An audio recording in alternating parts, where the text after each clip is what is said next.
Hello. All right. Well, we're live. I've been watching Price. Just been doing my breakfast things. Hope you're doing good. I jot down some ideas already. Oh, and let me put the camera on. Let's see. Oh yeah, of course. Of course. Needs to be plugged in. I always move it around, so. All right. So, I was reading the Price, and although I was silent, I was still reading it, and I was here. Let me check if the stream is going.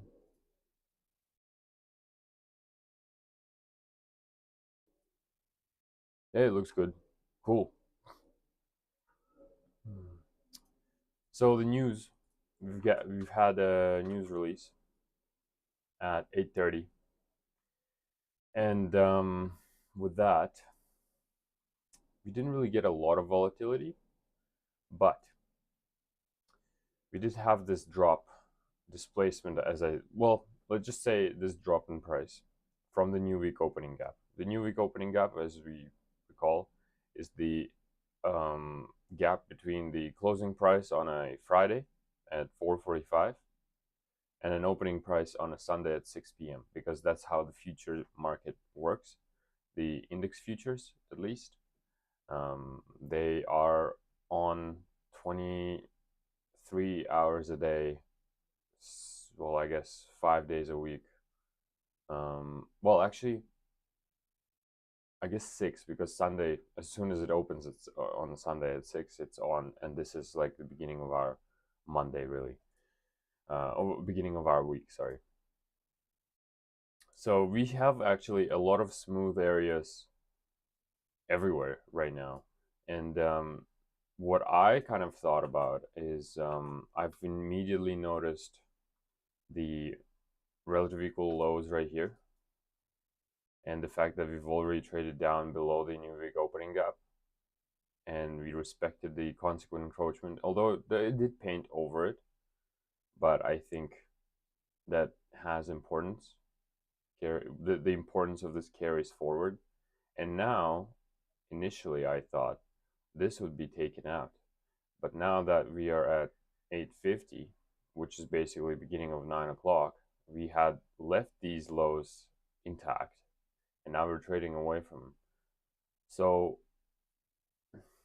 given that I am on the side with the medium-term bias or even the short-term bias of these relative equal lows being the target, like being the draw, together with the fact that we're inside of this range. We're inside of this range, like dead center, basically. Then we had the attempt to get out of this range, and we've created this little range, which we're inside of again. I'd say just wait for more information, but also now that we've created these relative equal lows, I can see how price could target these. Or if it so happens to be, these highs are also very smooth.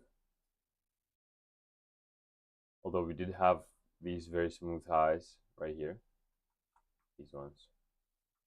I'm pretty sure they're equal. No, they're not. So we had these highs. They were taken out with this choppy, rangy kind of top, which is not very smooth. So this in of itself is a nice, it could be a nice target. Then we broke down. Now we've created a relative equal lows. We're trading below the new week opening gap. So what I'm saying is, if we sweep these new relative equal lows, let me just actually write that as a relative equal lows. If we sweep this relative equal lows and then start displacing to the upside, then I would say that probably initially this imbalance would be the first to be filled. and this is what I would be looking for. Remember, this is a bearish fair value gap being a CB, meaning price was so overzealous on the downside that there was not a lot of opportunity for the market actors to take part in in buying in that area. So let me mark it out like I usually do. And then let's just do that.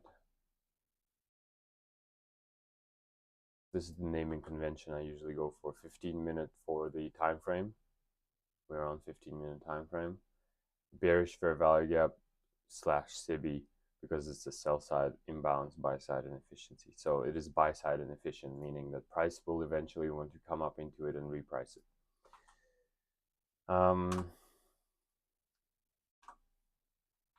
So let's go into 5-minute chart. I'm gonna take this out.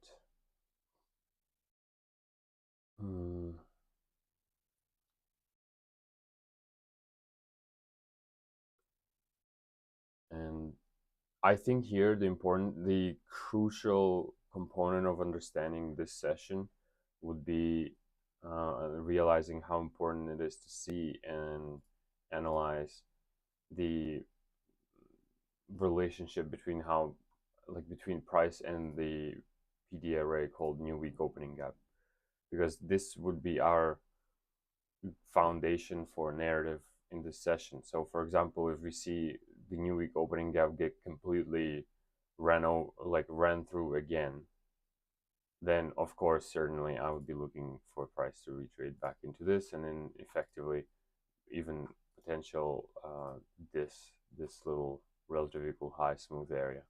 But if we see struggle, then it only further adds to the idea that, yep, these relative equal lows are going to be the target, and then further on we have some really small relative equal lows here, and then of course the 15-minute relative equal lows I already pointed out, and maybe we will even break down and break out towards the Thursday's last week's new day opening gap, which is basically the same idea as the new week opening gap, except it's not between the days of Friday and Sunday. It's just the regular Monday 4:45 p.m. close on a 15-minute candle. That would be the one boundary of the gap, and then whatever Tuesday at 6 p.m.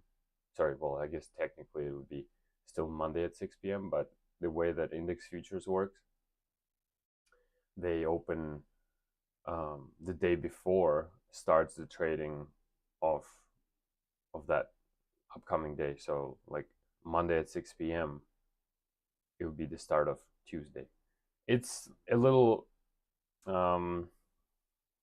non-intuitive at first, but you'll get the hang of it. I don't see anything else on the 5-minute chart. I do want to mark these out. Let's just mark these out because I do like these.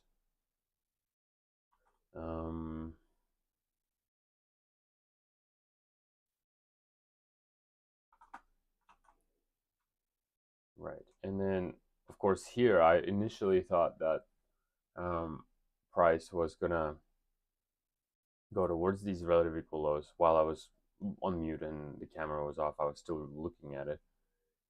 When I saw this CB being filled halfway, well, it actually like really nicely to consequent encroachment, like to almost midpoint. It even didn't get to that. We can see how it probably just got to, so this is the price point of this middle point, and then if you look at the high of the candle that I'm going to highlight, we can see if it's the same. So it was the high of that candle came in at 19,761.75. It was a quarter point away, so one tick away, and then it fell through, created a volume imbalance. I was gonna see if price kind of respects this volume imbalance, but it just, well, initially respected it, but then it started coming up, and at that point I was like not really certain of that fair value gap and this idea and the whole general entry there.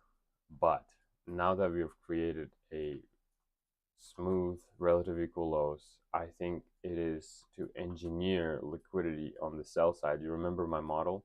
I'm actually going to pull this up. Let's see. Let's see if I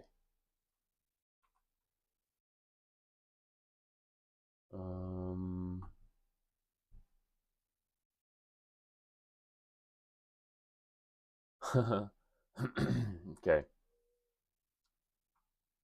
So the idea is, remember, if you watched my video yesterday, it's a quick 10-minute video.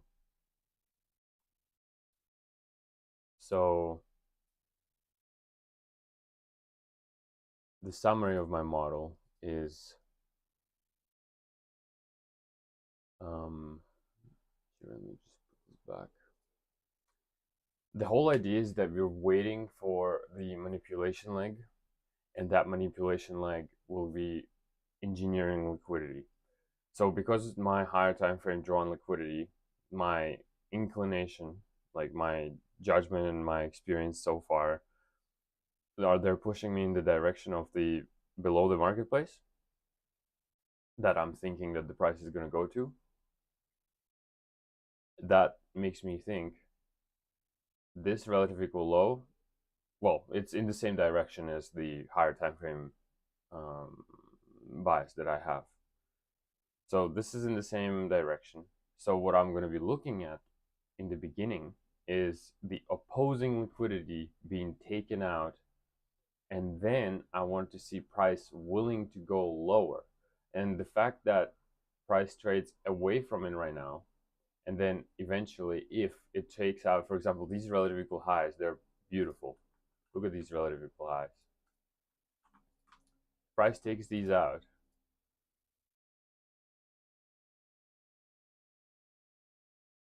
Let's even change the color of this. If price takes these out and then breaks down, I'm going to be really certain that the relative equal lows from before, they're going to be the target. But now we're seeing we came back up and touched this little, well, touched a little bit of the new week opening gap. Remember, this is our new week opening gap. And look at that reaction. Like, just look at this drop.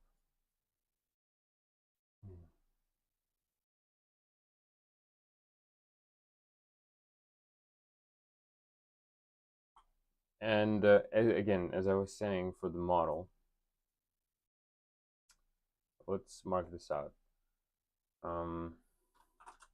This is my short-term draw, well, short-term bias. I want to see price trade away from it as a means of generating sell-side liquidity. That basically will be achieved by buy-side delivery. So like as soon as price goes away from it, like you see how it left it and then it's moving away, that makes the retail mindset relax a little. Because for example, if for any particular reason they're feeling bullish, they're like, oh yeah, like I'm buying in today, whatever, they would have their sell stops here. When price comes in like this close and then moves away, they're gonna feel relaxed. And now, actually, I'm seeing there's a fair value gap here that formed, and I'm thinking that should be the target. So let's try this. I dropped into 15-second chart because it has already kind of moved away. So we'll sell here. We'll put a stop loss above here. buy stop, and then the target would be right on buy limit. You can put it right there. We'll watch it. So the reason why I'm doing it like that without seeing these, well, actually, I just realized we have this relative equal highs right here.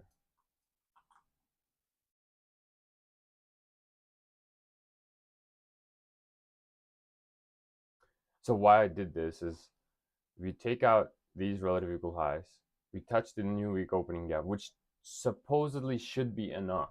It really doesn't have to come back up anywhere higher. Then we take out this short-term low,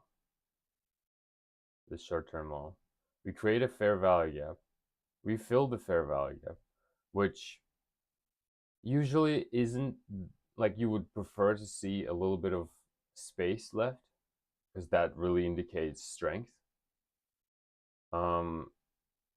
But I was thinking, if price was to go here, it wants to go here really fast. So then when it goes down now, we see on 15-second chart, we had another shift in market structure, this one, another fair value gap. Right now we're in the middle of it right here. So yeah, we'll just let it play out. Like, I think I saw the model, and I can't act off of emotions and convict, like basically kind of hi yang, and just changing my mind every second. Do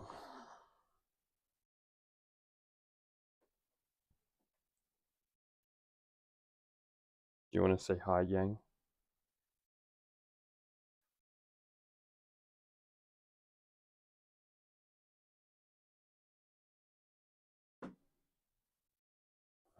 I gotta just let go of control and see if the idea pans out.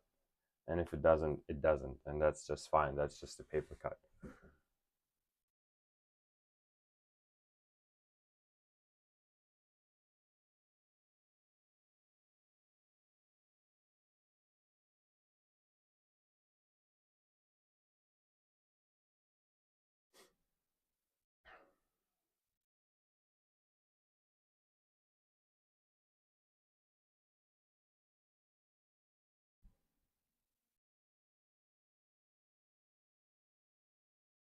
And that's fine. I'm limiting myself to one trade a day. And for the remainder of the day, for example, I'm not going to put a trade on, but I will continue reading the price, because my goal is to desensitize myself from, well, the fear of being wrong, and just generally all the other things that come in the way of acting strictly based on your model.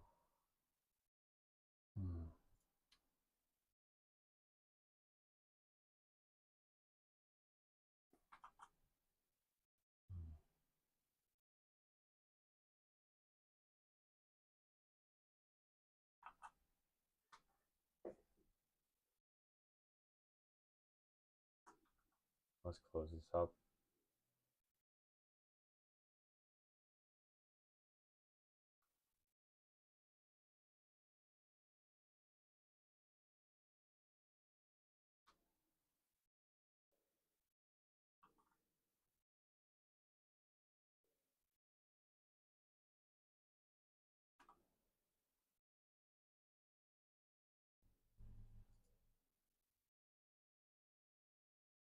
So yeah, what I was saying is that, remember I said, in the scenario where we have a fair value gap, and let's say it's the fair value gap that you're looking to enter, if you see price fill it completely, which it did here, for example, it can be unfavorable, because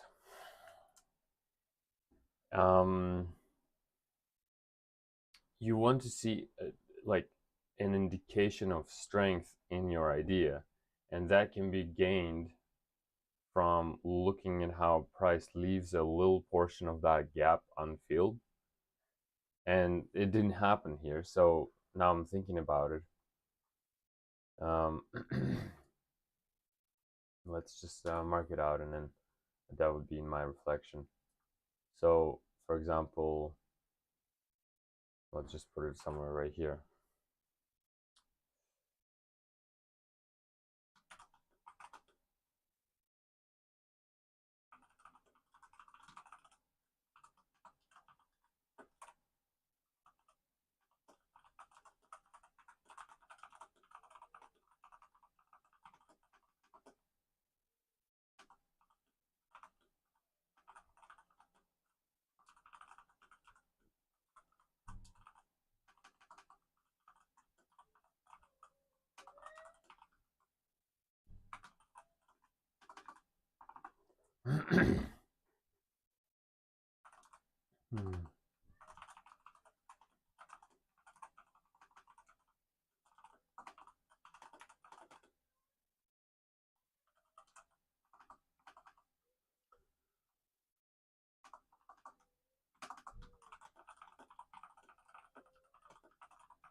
Mm-hmm.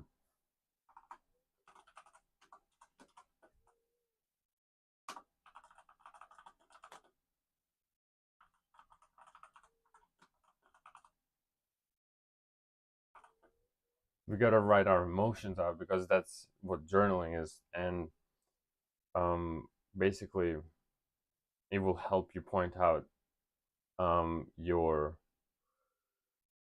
well, your internal world during the price run, or during any of the, well, yeah, you gotta follow that. You gotta understand what's going on the inside before you can continue growing. So mm,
Let's leave it somewhere here.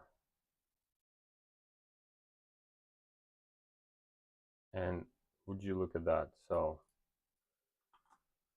we have taken these relative equal highs out that I was considering. Now we have a short-term low. And we have a shift in market structure.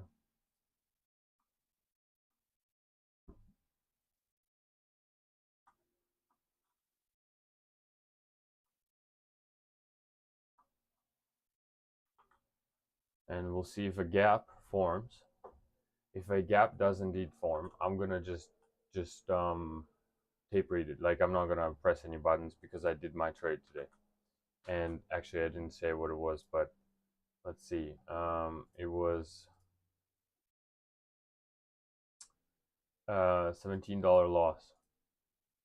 So it's about 9 points, like a eight and a half. Well, plus commissions and all of that. So we have a gap, and in this gap, we're going to be looking to see if price trades into it. And I'm just going to put this on here for the purpose of, well, following it. Let's see if we get tagged in, as in demo trading or paper trading. We see price comes up into it. We would have gotten our fill. And let's see what continues to go on with that. And now we're just going to journal it as we go without putting any money on the side.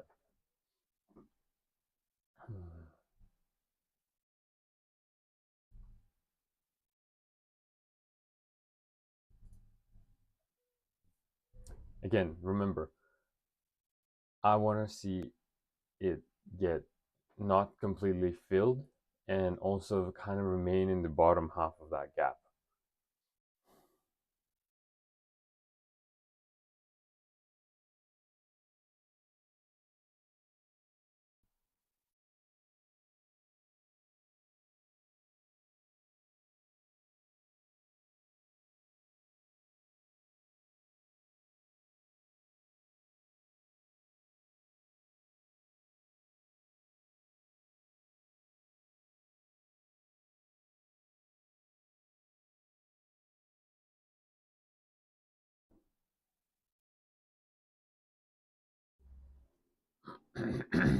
Currently, if I was in, I'd be feeling a little more relief because this candle is slowly trading outside and below it.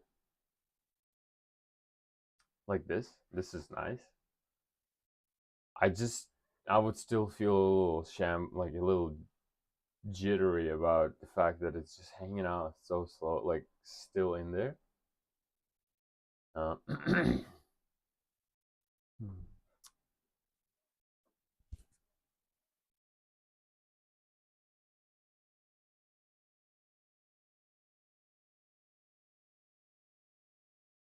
But I would feel better about this situation than I felt about the previous one, because I'm looking at it now, and the short-term low is more pronounced than here because this is like it's equal lows, and we didn't really take out the relative equal highs that I was thinking about.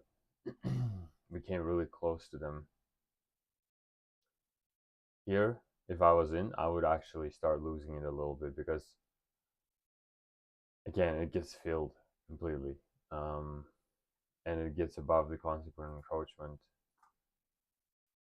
of the gap. So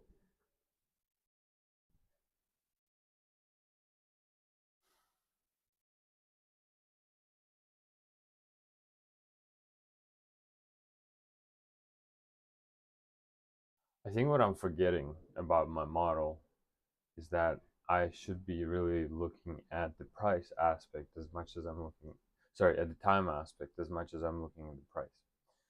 So, and I'm not sure if I talked about it in the video, but so let's say there's every hour, 7 a.m., 8 a.m., 9 a.m., and 10 a.m., the top of the hour. So basically, what starts off the clock at 9 a.m., let's say. I'm thinking about it now, and that is actually something I should be looking for. Is between 9 a.m. and 9:30 a.m., we would be looking for the opposing side of liquidity to be taken out. So basically, what I'm saying is that this is the time for our Judas swing, for our fake move, the fake rally, the manipulation move, the move that engineers the liquidity at our target drawn liquidity. So, be it this move here, right here, like as in, let's compare this move right here and this move right here. We see that the move, I guess I can use this, the move right here, it occurred prior to 9 a.m. It just set up the relative equal highs, and that's what I'm supposed to do according to the model, is look at the newly created liquidity at 9 a.m., at 8 a.m., and at 7 a.m. Then between 9 and 9:30, I need to be looking at that new liquidity to be ran to then break down towards the drawn liquidity that I initially anticipated. So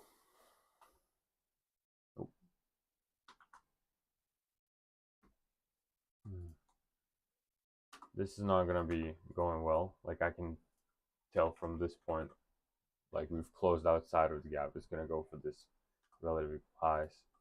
Sorry, for this swing high. And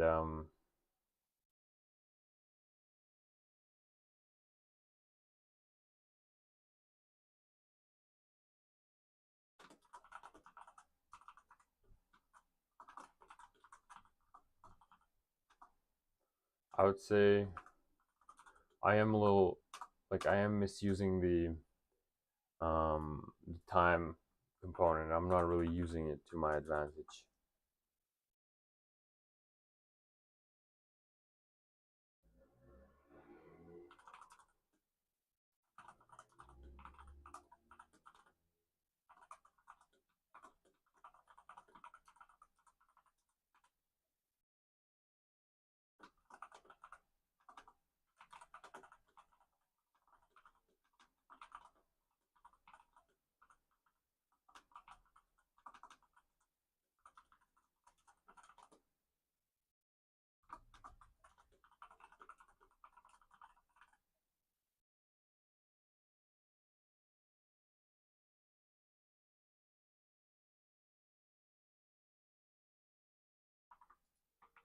I actually want to leave these on there like that, so then I can actually journal that.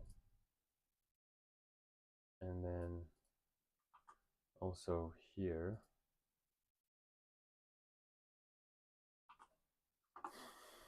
let's see what's going on the chart after I do this.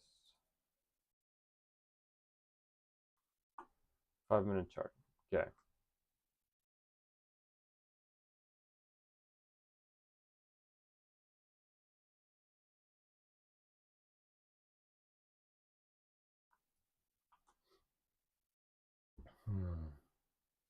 We are back at new week opening gap.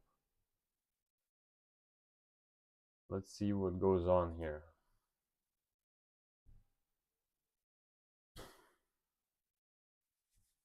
In 5 minutes, we're going to have 9:30. At 9:30, what we're going to have is equities open. When equities open, we have that onset initial volatility. And usually that volatility will create the fake move. So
See how the stream is running.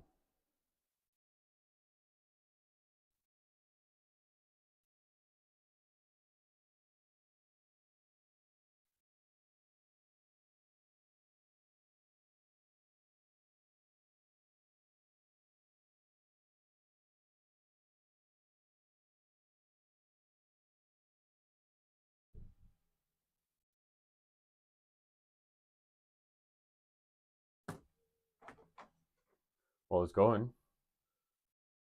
It is going. The stream, I mean. Okay.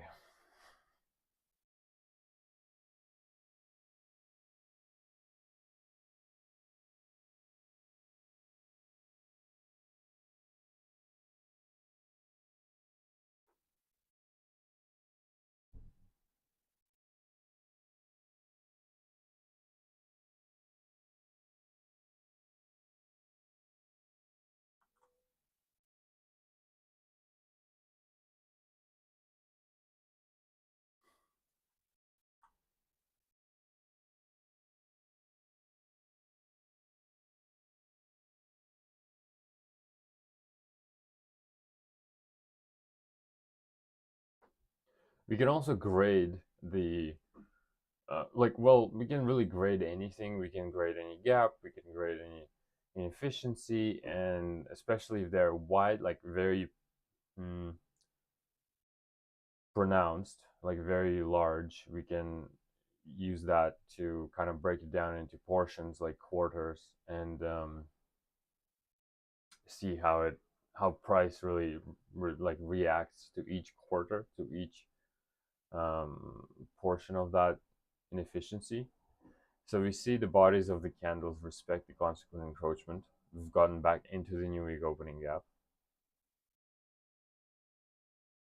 Again, we ran out the buy side liquidity above these relative equal highs. This little shallow run, the previous run above the relative equal highs. So yeah, we're waiting for the two next minutes for the equities to open.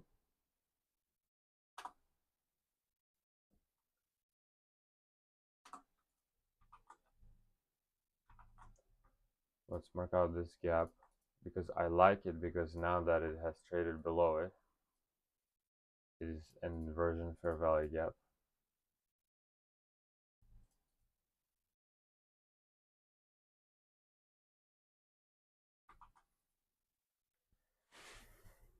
Again, going with the whole idea that the relative equal lows that I really pointed out are the target.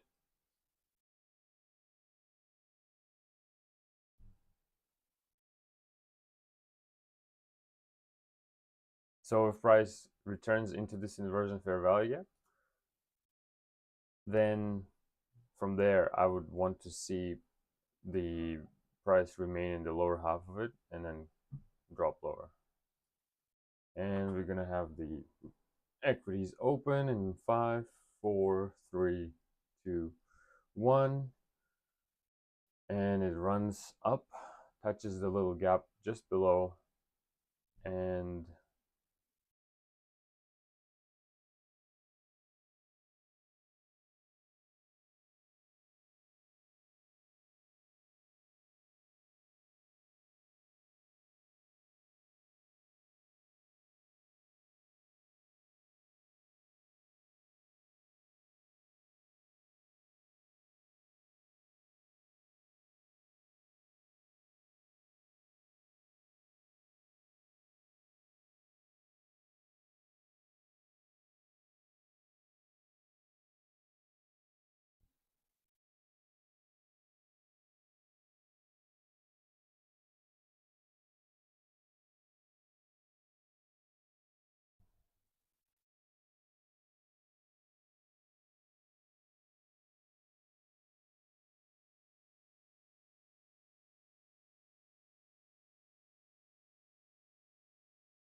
there we have it.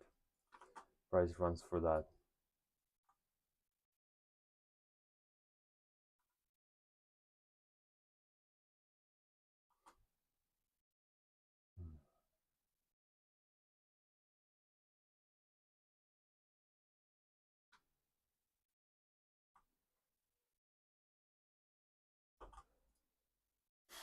Well, I don't think there's anything much less to do for me here today. And now that we've run out this bottom here, well, as in the relative equal lows here, I'm not sure what is going to be next. Are we really going to trade down into these relative equal lows? Or are we going to reverse and go for the imbalance? Again, depends on the new week opening gap. But just judging from how we've tried to get above it twice and failed, and the second time we tried, we were really stopped just like at the consequent encroachment. I don't know.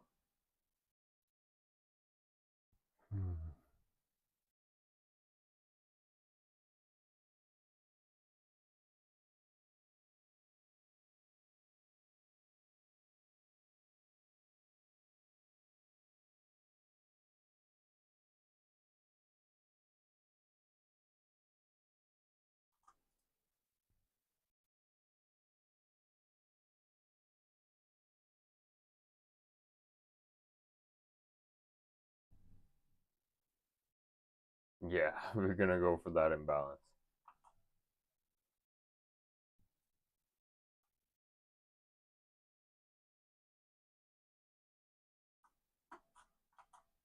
Let's read price here.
So we've traded above. We have a nice little gap right here.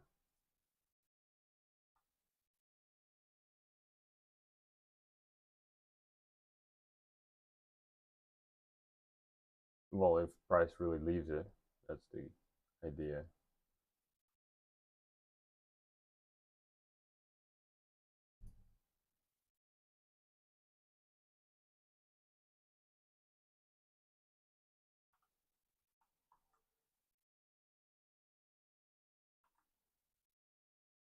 And price creates it, runs into it, fills it.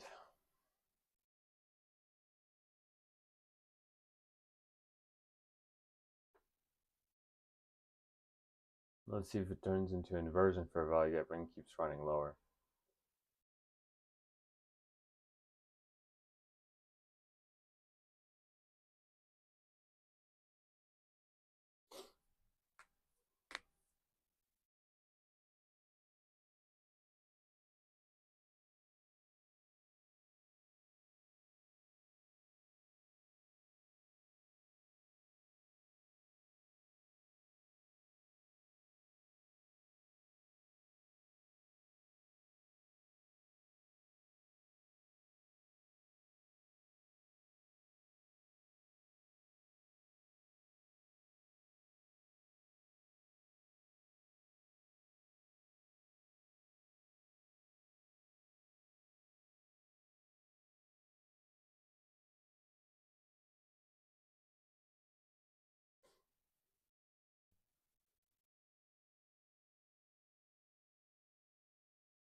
This is a good signature if it's going to go higher.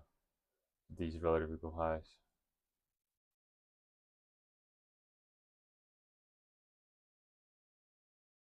Right here.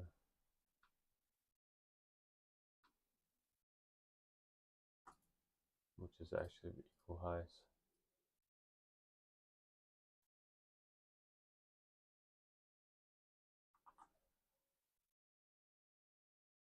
Because we see how the first gap was overshot. There's another little gap in here from this high of the candle to this low of the candle. The bodies respected it. They didn't really enter it. The wicks did the damage. The old bearish fair value gap was traded above, and now it was acting as a bullish inversion fair value gap. Let's see.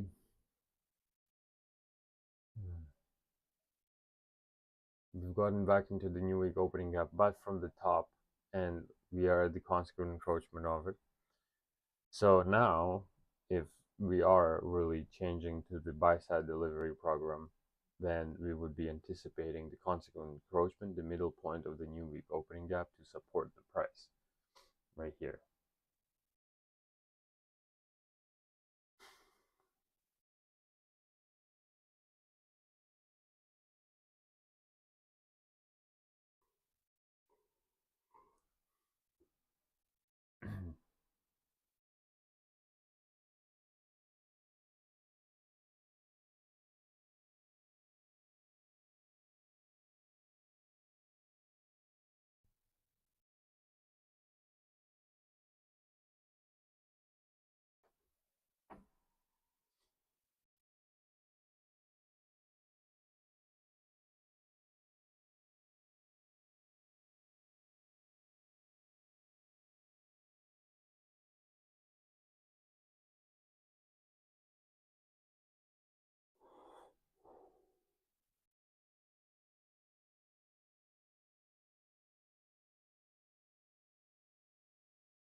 Right.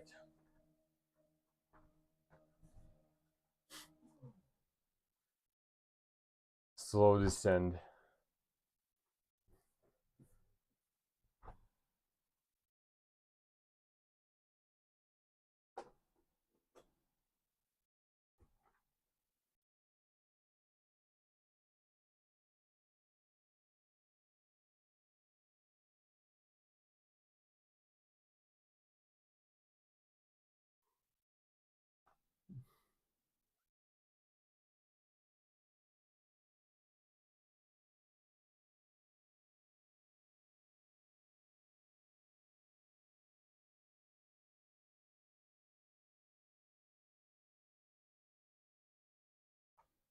Price closed below the consequent encroachment of the new week opening gap, pressed against it twice here, and then dropped.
Whatever happens today, for the remainder of this 15, 20 minutes that I'm going to be looking at price, I'm happy regardless because I was able to identify, well, actually, just generally, it was really nice reading session. But specifically, I'm glad that I followed through with my plan as much as I did. It doesn't mean that it was perfect. You can't get perfect, but it shows me the areas where I have to improve, specifically in, well, I'd say time. I need to really take the time into account, and then I need to follow my instinct with regards to anticipating a manipulation run, because like it seems to me that I was on the right idea, but the execution was not optimal. Well, far from optimal. And it makes me happy that I was able to identify these this draw on liquidity, and potentially even lower. And surprisingly, well, I mean, it might not feel like it, but Michael says that the entries are easy. Like it's not the problem that you need to be focusing on. It's you need to focus on understanding where price is going to go. And yeah, sometimes I do find myself struggling with the entries, but the silver lining is that the bias is the crucial part, and that's what I had a good sort of grasp on today. Um,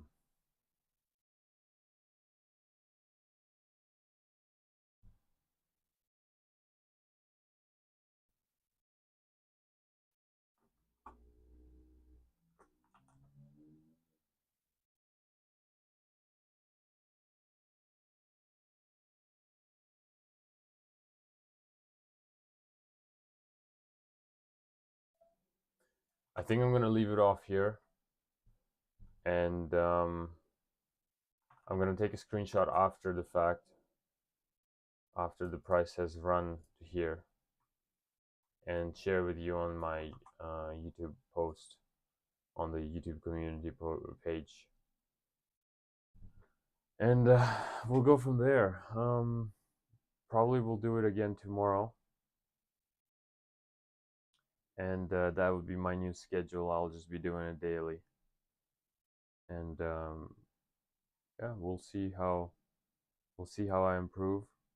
We'll see how I'll learn to trust myself and my model, and remain disciplined and not over trading and not over leveraging, and then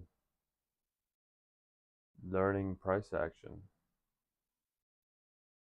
Okay, with that, I'm going to leave you. I hope you enjoyed this. I definitely picked up a couple of really big, important lessons from this. Again, I'll go over in the reflection. I'm still late on previous week's reflection, so I'll do that today and tomorrow, and we'll see you then.